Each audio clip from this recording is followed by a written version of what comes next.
this to this. Kung diretso ang sikat ng araw sa bahay mo, baka gusto mong makita to.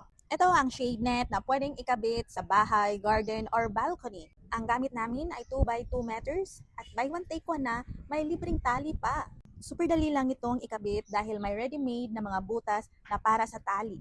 Ang nagustuhan ko dito, nakadagdag ito ng lilim habang nakalusot pa rin ang hangin, kaya mas komportable ang outdoor space. Ipakita ko rin sa inyo ang material niya. Makapal at matibay ang pagkakagawa, kaya bagay gamitin sa iba't ibang outdoor setup. Sa amin, dual purpose siya. Nagbibigay ito ng shade para sa maliliit naming halaman at nakakatulong din mabawasan ang direktang sikat ng araw sa sasakyan. Kapag umuulan naman, nakakatulong din itong mabawasan ang direktang bagsak ng ulan. Bukod sa 2x2 meters, available din ito sa iba't ibang sizes tulad ng 2x3, 3x4, or 4x5. Kaya madali kang makapili ng size na babagay sa space mo. Kung gusto mo ring magkaroon ng mas presko at mas komportableng outdoor space, i-check ang yellow basket at piliin ang size na bagay sa pangangailangan mo.